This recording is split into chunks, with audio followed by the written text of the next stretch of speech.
There's been a lot of YouTube experts claiming for a while now that YouTube search is dead as a source of traffic for growing a YouTube channel. So in this video, I'm going to show you why that's not the case, and that YouTube SEO, in our opinion, is the best source of traffic on YouTube right now. Most of those experts claiming it's dead are actually just doing it wrong, or they're missing important steps in the process, which we'll dive into in this video, along with my take on how this might change with the big leaps in AI content and tools like ChatGPT being integrated with search engines. So if we take a step back and we look at what YouTube actually is, YouTube is a search engine, but there also isn't one best way to grow on YouTube.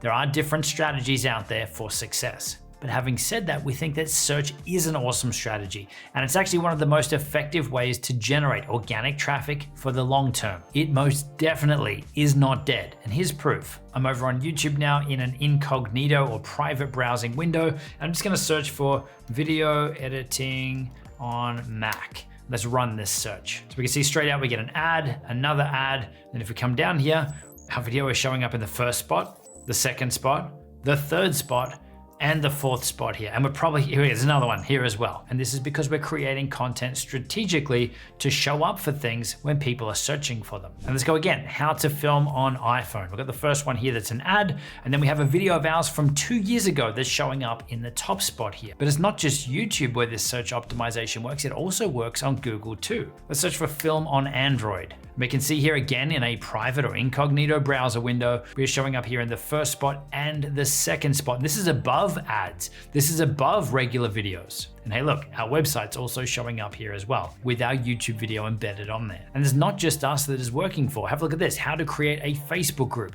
We've got a good friend of ours, Jerry, that is here as well, showing up in the top spots here multiple times for strategic content that he's created. Or like Russell, that's optimizing to show up for manufactured homes in Florida. We can see here we've got 3 ads that are shown at the top of this search. There's Russell's channel actually being shown. And then beyond here, he's totally dominating this search phrase and this niche. Now, I've got to say this up front, but if your goal is to build an audience rather than building a business, and you're not solving a direct pain or problem for people, then search might not be for you. For example, if you're making vlogs, if you're doing entertainment style content, or stuff that's designed to capitalize on short-term trends or quick wins, then of course this search-based SEO strategy isn't going to be as effective because people likely aren't going to be searching for those types of videos, because people rarely search for that stuff. So the main idea behind this SEO and behind search optimization is to figure out what people are actively searching for, and then you be the video that shows up there to help them.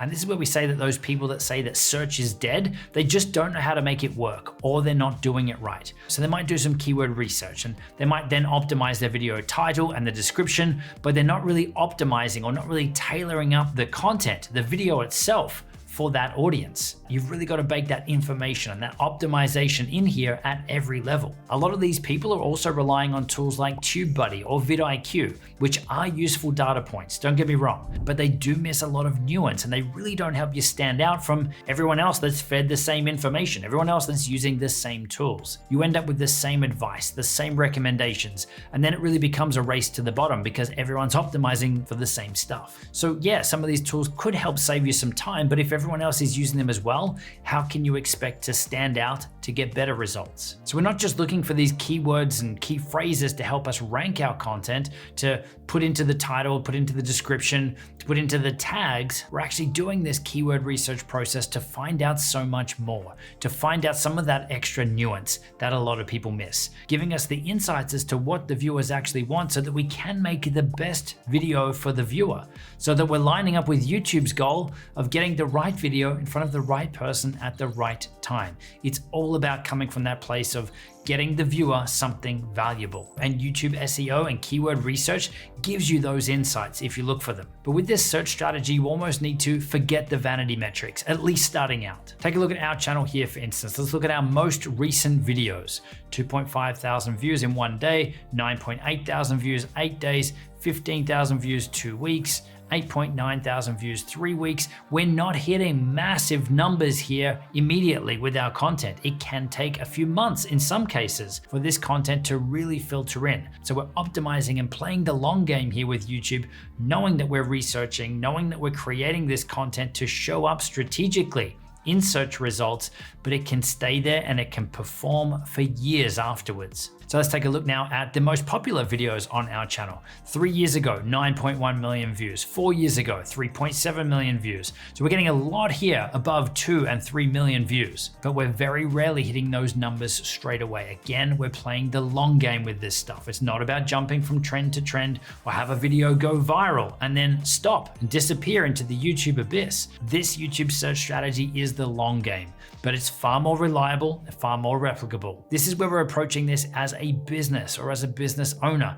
instead of rolling the dice every week or becoming a full-time content creator. This becomes a far more effective investment of your time and effort. So we're looking at long-tail traffic versus short-term hit and disappear. So this means that it can take longer to spin up and to gain traction, but you can also have multiple shots to get it right. If you find that a video is not performing on YouTube as you thought it would or should, then you can go back in and adjust some of those inputs on YouTube, adjust your keywords, adjust your title of your video, adjust your thumbnails, and there's actually no limit on how many times you can essentially refresh your video in the algorithm. We're not just looking for search terms or keywords that have high search, low competition. We're also gathering extra data and extra information about the viewer and their pain or problem based on what it is that they're searching for. So we're able to articulate their pain, the problem, the content that they're looking for in their words, not how we would describe it, not using industry speak or industry lingo.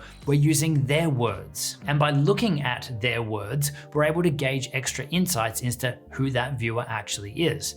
Are they someone who is an absolute beginner? Are they further along? And who is that person generally if that's what they're searching for, if that's what they're looking for? So then when we get in front of the camera and we start recording our video, we're not just creating a video, we're creating a video with all that extra insight. So then we're able to create a video that speaks directly to that viewer, creating an amazing experience for them, leading them to liking your content and sticking around longer watching it, increasing your watch time. But it really all stems back from that keyword research where we're grabbing these extra insights, not just some keywords. But by doing this keyword research up front as well, we are able to find those pockets that do have high search, that do have low competition, where other people haven't optimized for as well. Now I've got a great example from one of our community members, Doug, that I want to share with you. So I'm over here now on YouTube.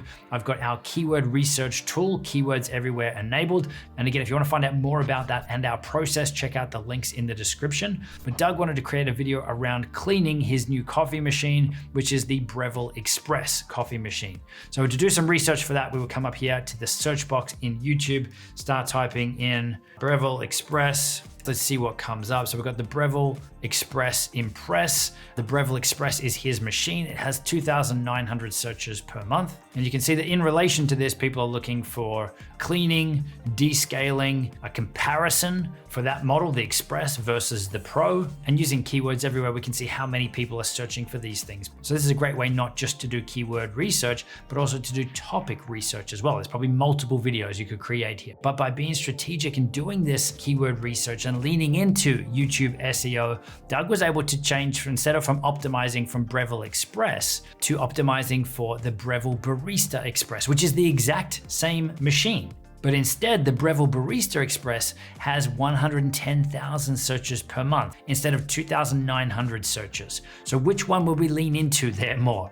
We're going to want to lean into the higher search. Obviously, we want to have a look at competition and gauge those things as well. But this is the power of this stuff. By actually adding a word, Breville Barista Express, instead of just Breville Express, we're now able to show up strategically in front of so many more people based on what it is that they're typing in or what it is that they're clicking on. And then if we look at the topic suggestions and other things around here as well, Breville Barista Express cleaning, we can see how many people are looking for that. Descaling and cleaning, they could be the same video, right? So which one here will we lean into? 1,300 searches per month or 3,600? More people are articulating the pain, the problem, the thing that they want, Breville Barista Express cleaning, than descaling, even though essentially that could be the exact same video around cleaning that coffee machine. This is what I'm talking about with this keyword research and leaning into this YouTube SEO. We know that there are pains and problems and things that people are going to Google and to YouTube to search for, to find their solutions. And we're able to find out exactly what those things are. So not only are we then able to strategically show up on the platform because we're creating stuff that people actually want, we're also able to optimize the video itself so that it is tailored up specifically for that viewer based on what it is that they're looking for. And so many times when we're going through this process for us with our content, we're actually totally changing the video based on an idea that I had or someone on the team had as to what we're actually creating based on what it is that people actually want. This is so powerful. And again, this is something that a lot of people miss. But even for our channel specifically, I don't have that really out there YouTuber personality, and we don't want to be full-time YouTube content creators. So for us, leaning into search is a much smarter way for us to grow because we want to build a business, not become influencers. We don't care about vanity metrics.